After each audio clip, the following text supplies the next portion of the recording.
আপনারা জানেন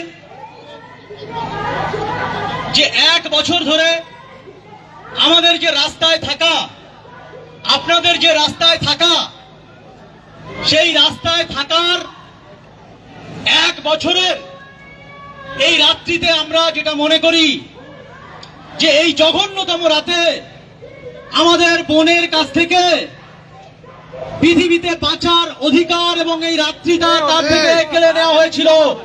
আমরা লক্ষ লক্ষ মানুষ, হাজার হাজার মানুষ আজকের রাতে রাস্তায় নেমে প্রমাণ করে দিয়েছি অভয়ার রাত আজকের ছিল না, কিন্তু আমরা এই রাতটাকে অভয়াকে উৎসর্গ করে দিয়েছি। অভয়ার রাত হিসেবে আমরা ঘোষণা করে দিলাম। শুধু 9 তারিখ আজকের, 8 তারিখ আজকের নয়, ভবিষ্যতের সমস্ত 8ই আগস্ট আমাদের কাছে অভয়ার রাত হিসেবে পালন করা হবে।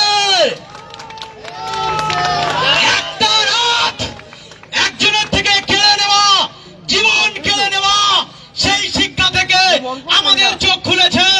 আমরা আজকের রাতটা অভয়া এবং অভয়াদের জন্য বছরের পর উৎসর্গ করে দেব, বছরের পর বছর। কেউ কখনো কোনো প্রশাসন এই শ্যামবাজারে 8 তারিখ রাতে আমাদেরকে আটকাতে পারবে না, এটা আমরা আজকে এখানে ঘোষণা করে দিলাম। প্রত্যেক বছর 8 তারিখ আমরা পালন করব এই রকম ভাবে অভয়ার রাত, এটুকু আমরা বলতে পারি। এখন আপনাদের সামনে 2-4 কথা বলবেন দেবাশিস দা। 1টা বছর পেরোলো আজকে সেই অভিশপ্ত রাত, যে অভিশপ্ত রাতে আমাদের সহকর্মী ডিউটিতে ঢুকেছিল কিন্তু তারপর বাড়ি ফেরেনি। তার চিৎকারকে নিস্তব্ধ করে দেওয়া হয়েছিল, তার চোখে জল নয় রক্ত ছিল। আজকে সেই রাত, তার 1টা বছর পেরোলো।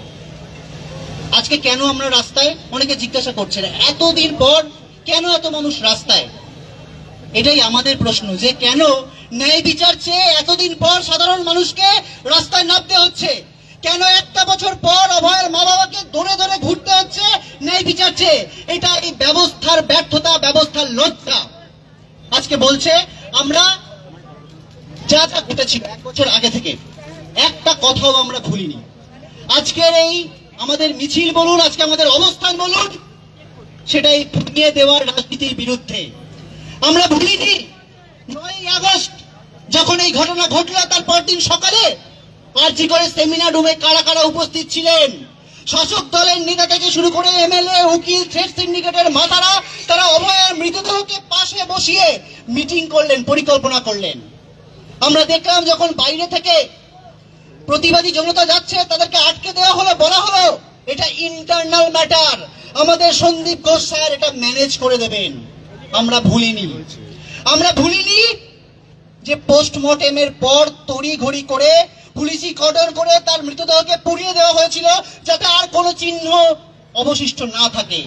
আমরা ভুলিনি অভয়ের মা বাবার হাতে টাকা গুঁজে দিতে চেয়েছিল পুলিশ যাতে তারা মুখ চুপ করে থাকেন।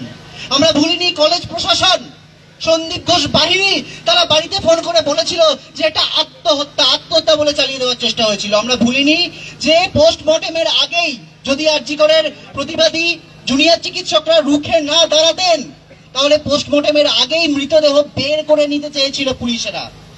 আমরা একটা কথাও ভুলিনি। আমরা ভুলিনি 14ই আগস্ট যখন গোটা বাংলা রাত দখল ঐতিহাসিক দেখছে, তখন তার সুযোগ নিয়ে শাসক দলের গুন্ডারা পরিকল্পিতভাবে পুলিশি নিষ্ক্রিয়তার সুযোগে আরজি করে প্রোটেস্ট মঞ্চ ভাঙচুর করলো, কোথায় সেমিনার রুম বলে চিৎকার করলো, আশফাক, অনিকে তাদের নাম ধরে প্রাণনাশের হুমকি দিল। আর আজকে কলকাতা পুলিশ একজনকেও কিন্তু তাদের মধ্যে বিচার করতে পারেনি, ধরতে পারেনি। আমরা ভুলিনি সিবিআই এর ভূমিকা। কেউ যদি মনে করে থাকেন যে সিবিআই কে আমরা ছেড়ে দিচ্ছি, সিবিআই কি করলো? সিবিআই মামলাটা গ্রহণ করলো 5 দিন পর, তারপরে এতদিন পর তারা নানা কথা বললো, সুপ্রিম কোর্টে গিয়ে তারা মুখ বন্ধ, সিল বন্ধ, খাম জমা দিল। সেখানে সেটা দেখে জাজ শিউরে উঠলেন, বললেন তার কর্মজীবনে একটা ভয়াবহ জিনিস তিনি দেখেননি। তারা তথ্য প্রমাণ লোপাটের অ্যালিগেশনে একটা হাসপাতালের প্রিন্সিপাল সন্দীপ ঘোষ এবং তার পার্শ্ববর্তী থানা, টালা থানার ওসি, তাদের গ্রেপ্তার করলো, 90 দিন হেফাজতে রাখলো। কিন্তু কোনো সাপ্লিমেন্টারি চার্জশিট দিল না। আমরা বারবার যখন গেছি, সিবিআই অফিসে যখন গেছি, সিজিও কমপ্লেক্সে গেছি, আমরা গেছি, বাবা মা গেছে, যেই গেছে, সিনিয়র ডাক্তাররা গেছে, যখনই অভিযান করে যাওয়া হয়েছে তারা বলছে হ্যাঁ তদন্ত চলছে, তদন্ত চলছে। আমরা জানতে চাই আর কতদিন লাগে বৃহত্তর ষড়যন্ত্রের গোটা ঘটনাকে সামনে আনতে? কেননা আমরা মনে করি এটা একটা প্রাতিষ্ঠানিক খুন এবং ধর্ষণের ঘটনা। এটা একটা প্রাতিষ্ঠানিক খুন ধর্ষণের ঘটনা। এইরকম একটা শ্যামবাজারের মতো বিজি জায়গায়, এইরকম আরজিকরের মতো একটা জায়গায় একটা মদ্যপ সিভিক ভলান্টিয়ার, যে কিনা কলকাতা পুলিশের এমপ্লয়ি, সে লোক ঢুকে এরকম একটা নারকীয় ঘটনা চুপচাপ আধ ঘন্টায় ঘটিয়ে বেরিয়ে চলে এলো, এটা আমরা বিশ্বাস করতে পারি না। আর যদি করে থাকে একা, তাহলে কার মদতে করলো, কোন পরিকল্পনার অংশ হিসেবে করলো? এই একটা প্রশ্ন আমরা ভুলবো না। আজকের রাত ঠিক যেমন অভয়ের রাত, অভয়কে মনে রাখার রাত, ঠিক তেমনি এই প্রশ্নগুলোকে মনে রাখার রাত, প্রশ্নগুলোকে ভুলিয়ে দেওয়ার রাজনীতির বিরুদ্ধে জেগে থাকার রাত। আজকে গোটা রাত আজকে আমরা এখানে জাগবো, আমরা এখানে বসবো, আমরা আমাদের বক্তব্য রাখবো, আমাদের প্রশ্নগুলো বলবো, আমাদের যত গ্রাফিটি, যত স্ট্রিট পেন্টিং, যত স্লোগান মুছে দেওয়া হয়েছে। আমরা বলেছিলাম শাসক তোমার কিসের ভয়, ধর্ষক তোমার কে হয়। আজকের দিনে দাঁড়িয়ে আপনারা নিশ্চয়ই জানেন যে আজকে রাতের এই কর্মসূচিকে বানচাল করার জন্য গত 5 দিন ধরে অন্তত 7-8জন জুনিয়র ডাক্তারদের বাড়িতে পুলিশি নোটিশ গেছে। এক একজনের বাড়িতে 9টা এফআইআর তার নোটিশ গেছে। বলা হয়েছে সারা দিন ধরে তাদের হাজিরা দিতে হবে। কি এফআইআর? গত বছর তখন অনশন মঞ্চে কর্মসূচি চলছিল, তখন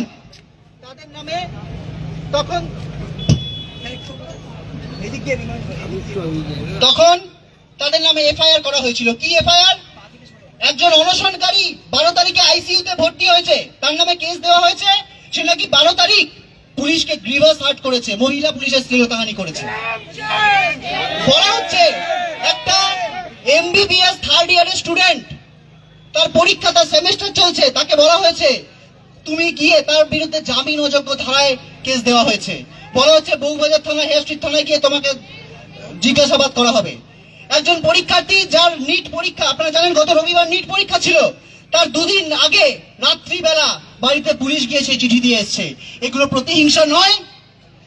এই প্রতিহিংসা কিন্তু আমাদের নিশ্চিত করছে যে আমরা ঠিক কথাগুলো বলছি। যত প্রতিহিংসা আসবে, যত আক্রমণ আসবে, তত আমরা নিশ্চিত হব যে আমরা যে কথাগুলো বলছি সেগুলো সত্যি, আমরা ঠিক পথে আছি। আমরা রাতে ঘুমানোর আগে আয়নায় মুখটা দেখে অন্তত শান্তিতে ঘুমোতে পারবো যে আমরা আপোষ করিনি, আমরা মিথ্যে কথার পেছনে চলিনি। পরিবারের সকলের সুস্থ থাকার একমাত্র ঠিকানা কাঁচরাপাড়া পলিক্লিনিক বা নাইট অ্যাঞ্জেল নার্সিং হোম। কেনাকাটার একমাত্র ঠিকানা আগমনী বাসন্তী। মনের মতো খাবার খেতে হলে চলে আসুন কাঁচরাপাড়া নিউ কেবিনে।